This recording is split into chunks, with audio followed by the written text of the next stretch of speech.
ABC News Chief National Correspondent Matt Gutman starts us off in Tel Aviv at this hour. Matt, you are hearing from families pleading for help, finding loved ones taken hostage. Last hour, we spoke with you, and you spoke to a man holding up his niece's picture. This is eerily reminiscent, at least for me, of the immediate aftermath of 9/11. You remember down in Lower Manhattan, people were putting pictures up of their loved ones who were missing. It's horrible. It's gut-wrenching. It's unbelievable. Just to give you a quick scene setter, I'm going to have Juan, our cameraman, just lift the camera a bit so you can see the other side of the street. There are hundreds of people on both sides of the street here protesting the Israeli government. They want more focus on bringing those hostages home. And as you mentioned, it is eerily reminiscent of those walls all over downtown Manhattan in September of 2001. But now there's more anger at the government. This is basically telling the Israeli government the blood is on their hands. It's quite clear in posters like this down here, those handprints. And it's also clear in the posters that you see. I mean, this boy, Kfir, he's 9 months old, taken hostage. We don't know if he's dead or alive in Gaza. There's Raz and Asher, 5, Aviv and Raz, 5 and 3, their parents. And there was something else that we saw here on this wall that was very disturbing. I can't find it right now. But this goes on and on, all the way down there. I'm going to walk down here to give you a sense of the breadth of how many hostages. There are images, which is also very, very strange, of the people being kidnapped, right, on the backs of motorbikes. And this goes all the way around. And just going to give you a sense of where we are right now. Just around the corner here, beyond this turnstile and the barbed wire, is Israel's headquarters of its military and defense ministry. And this, inside this massive complex over here, is where Israel's Prime Minister Benjamin Netanyahu, his generals, cabinet meetings have been meeting for security meetings in a series of underground offices called the Hole, the Bowl in Hebrew. And that's where the decisions have been made. That's why these people are protesting. And this giant protest started with a single man sitting right out here earlier today, demanding answers, they're saying this is a disastrous government, demanding answers about his family. Phil. Matt, it's almost overwhelming. I can imagine just being there and seeing all of these pictures of people who have no idea what's happened to their loved ones. The picture with the blood on the hands, telling the government that the government has blood on its hands here. You think that will, you've covered conflicts there before, do you think that will motivate Israel to go in one direction or another? Because you've shown us the troops amassing in the south. You know, a ground invasion seems sort of imminent. What happens now? What does Israel do now?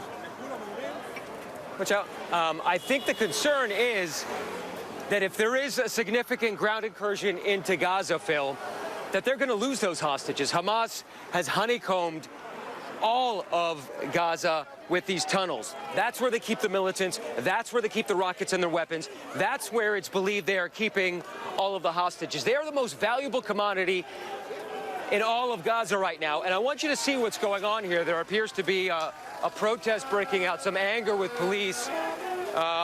Looks like they're taking over the road. I'm not exactly sure.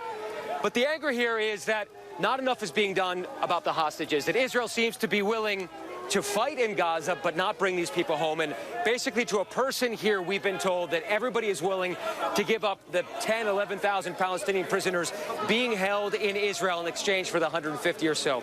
And that includes the Americans, of course. We're trying to figure out what's going on, but tensions have been high all afternoon. At one point, protesters here tried to block the entrance, and there's a truck that kind of nudged up against them. Now they've taken over the street right now. I'm trying to hear what's going on. It's hard to figure it out exactly right now.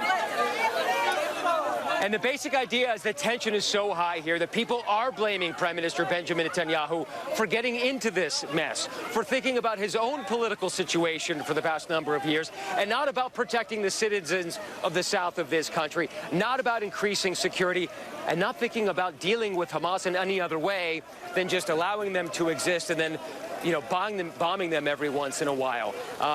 That there has been no strategic plan. It's been keeping a status quo that is untenable. That's what these people have been complaining about here. So it's broad and it's also long-lasting. These are complaints that have been going on for years here in Israel, Phil. Matt, I've been glued to your reporting. If you need to go, let me know. No, we're good so far. I'm just going to try to get a little closer to see what's going on so I can hear it. I just want to ask you that I've been glued to your reporting. You've been in some pretty dangerous spots watching the rocket fire go back and forth. You've covered these situations before. For our viewers, explain briefly, if you will, what makes this, what you're seeing there behind you in Israel, what you saw on the Gaza border, what makes this different than past conflicts? Obviously, this is called a war, but... No, there is nothing in comparison. Bibi is a murderer. That's what the people behind me are chanting. Bibi is a murderer. First of all, that's a big difference. Second is, Juan, let's get back on the sidewalk. Second is that in terms of scale, of shock, of exploding a sense of hubris in Israel, there's nothing ever like this in the history of Israel, right? This, first, the number of dead, right?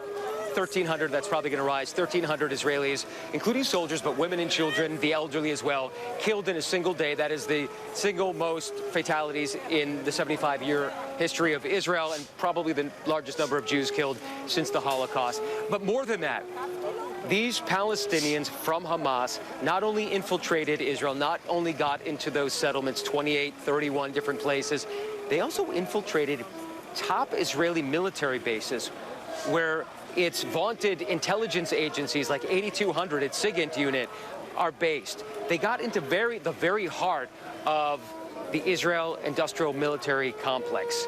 And it shattered this sense of superiority that Israel had over Gaza. That no longer exists. They underestimated the fact that Palestinians could get through the fence by such numbers. We're not talking about over 2,000 fighters from Hamas, terrorists, who managed to infiltrate and knew exactly where they were going. We saw bags of dates, Phil, cans of tuna, boxes of water, tremendous amount of ammunition, medical kits. These people came to stay. These were not suicide missions. They knew exactly what they were doing, and they had come to wage war and to stay and to take over not only Israeli towns and villages, but also military bases.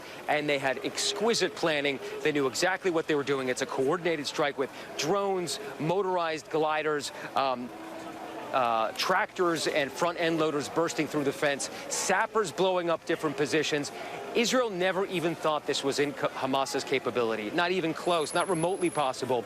This shattered that sense of security, not only in Israel's south, but in the entire country.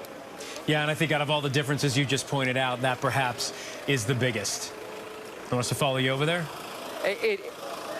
Well, I don't know. I mean, it's still going on. Now they're fully blocking the street. This is Kaplan Road. It's one of the main thoroughfares in Tel Aviv. It leads to Israel's largest mall complex and towers and a train station over there. And this is where traditionally a lot of protests against Netanyahu have been happening over the past year or so. Hundreds of thousands, tens of thousands every single Saturday. And I just want to show you the extent of the anger here. These people are alive, by the way. Everybody's fine. They are play acting, and it says, "Bibi, resign." And obviously that's meant to signify blood on the ground, an Israeli flag, roses. And these signs say, "Keep going, Bibi, over our dead bodies." So this is a bit of performance art here. But it is different. The mood is different. There is this sense of unity here, Phil, and that Israelis are united that something has to be done, that Hamas has to be dismantled militarily, that some massive action has to be taken here. But there is also a tremendous amount of anger against Netanyahu for leading them down this road and for failure of leadership in all these years that he has been in power to have averted something like this. So mixed bag of emotions here, but a lot of hopelessness and a lot of desperation right now here. Yeah, certainly a lot of unity, as you point out, right now in the fog of war. We'll see what happens when the dust settles. Matt Gutman, thanks so much. Hi, everyone. George Stephanopoulos here. Thanks for checking out the ABC News YouTube channel. If you'd like to get more videos, show highlights, and watch live event coverage, click on the right over here to subscribe to our channel. And don't forget to download the ABC News app for breaking news alerts. Thanks for watching.